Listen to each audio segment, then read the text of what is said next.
Nasihat oleh Nabi, kalau tadi kita sudah membahas tentang bumbu dapur, sekarang kita bahas masalah pijat memijat nih. Eits, bukan pijat di salon ya sahib, tapi pijat untuk ibu hamil. Jangan-jangan saya baru tahu juga nih kalau ibu hamil boleh dipijat. Memang sih, kalau dibayangin pasti linu dan ngeri sendiri ya sahib, apalagi kalau yang dipijat di bagian perut. Pasti sahib kepikiran dede bayinya kan? Nah, tenang sahib sehat. Semuanya ada cara-cara yang benar sehingga dedek bayinya nggak akan kenapa-napa. Sahib sehat, meskipun masih banyak perdebatan tentang keamanan pijat untuk ibu hamil, terutama di trimester pertama, namun pijat untuk ibu hamil sudah diperbolehkan loh sahib. Tetapi harus konsultasi dulu ya sama ahlinya.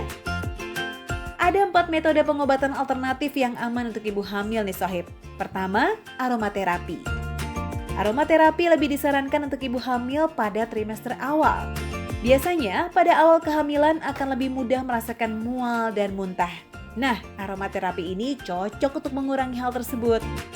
Kalau sahib di rumah sedang hamil muda, bisa loh dicoba. Tapi tunggu dulu, sahib sehat juga harus tahu dulu nih, aromaterapi apa aja sih yang aman untuk ibu hamil? Untuk aromaterapi sendiri, kalau hamil sih mungkin lebih banyak manfaat di trimester 1 awal pas lagi mual muntah banget. Tapi aromaterapi sendiri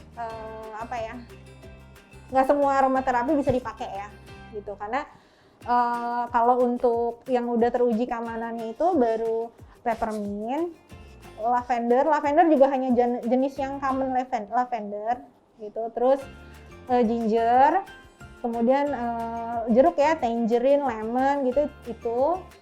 Kalau eukaliptus belum banyak datanya, tapi biasanya itu sama chamomile. Penggunaannya nggak bisa terus-menerus, jadi misalnya dalam waktu 1 jam itu biasanya kita 15 menit awal aja. Nah, sudah tahu kan sahib aromaterapi yang baik? Jangan sampai salah ya sahib sehat di rumah. Dan ingat, jangan terlalu lama untuk menggunakannya. Kedua, pijat. Menurut penelitian, ada beberapa manfaat yang dapat diperoleh ketika melakukan pijat selama kehamilan. Seperti membuat suasana hati menjadi lebih baik, mengurangi stres, depresi, dan rasa cemas. Serta mengurangi rasa tidak nyaman selama kehamilan. Seperti nyeri otot pada kaki atau tangan, sakit pinggang, atau sakit kepala. Nah, untuk pijat jangan sembarangan ya sahib. Ada hal yang harus benar-benar diperhatikan. Gerakannya tidak boleh sembarangan. Kalau untuk massage, untuk daerah perut, nah itu teman-teman yang terapis harus tahu posisi plasenta di mana, posisi bayi apa. Kalau saya sih selalu bilang ke pasien, oke, boleh nggak apa-apa, tapi kalau untuk massage perut itu nggak boleh, sebaiknya enggak gitu. Apalagi kalau misalnya plasentanya di depan. Ya walaupun sih kalau dielus-elus biasa, kalau di jurnal itu untuk terapi massage perut tuh hanya boleh bentuk huruf C, jadi hanya samping aja. Jadi depan yang bagian uterusnya itu emang mereka nggak pegang gitu, jadi hanya otot perut bagian samping aja.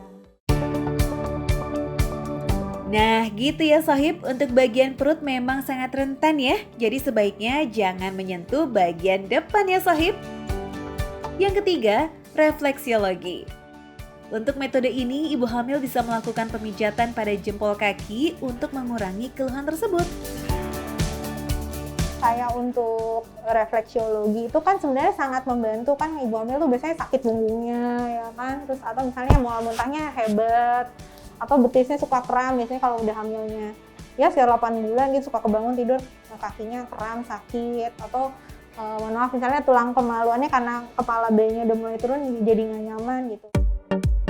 Jadi, kalau refleksiologi lebih disarankan untuk kehamilan yang sudah tua ya sohib. Dan yang terakhir yakni akupuntur. Akupuntur dapat mengatasi beberapa kondisi yang dialami ibu hamil, seperti depresi, mual, sakit punggung, nyeri panggul, dan sakit kepala. Nah, akupuntur ini hampir sama loh sahib dengan refleksologi. Eits, tapi tetap perlu diingat ya untuk ibu hamil, pengobatan alternatif tidak bisa menggantikan pengobatan dari medis. Jadi tetap harus berkonsultasi dengan dokter. Dan jika sahib ingin melakukan pemijatan atau metode pengobatan alternatif seperti aromaterapi, pijat, refleksologi, dan akupuntur harus disesuaikan dengan kebutuhan sahib sehat ya. Dan sekali lagi nih Sohib, selalu tanyakan kepada dokter kandungan ya. Dan jika Sohib ingin melakukan pengobatan alternatif, periksa dulu posisi bayi seperti apa dan kondisinya bagaimana. Yang pasti Sohib benar-benar harus tahu apakah memang terapi Sohib sudah berpengalaman atau tidak. Karena pada dasarnya pengobatan alternatif diperbolehkan kok. Apalagi jika memang dibutuhkan untuk kelancaran proses persalinan Sohib nih, asalkan benar-benar ditangani oleh terapis yang mengerti ya. Oke, sampai di sini dulu Sehat ala Nabi menemani puasa Sohib sehat semua. Jangan lupa untuk terus menonton Sehat ala Nabi setiap hari di Trans 7 selama bulan Ramadan jam 1:30 siang. Sampai berjumpa lagi di episode Sehat ala Nabi selanjutnya. Wassalamualaikum warahmatullahi wabarakatuh.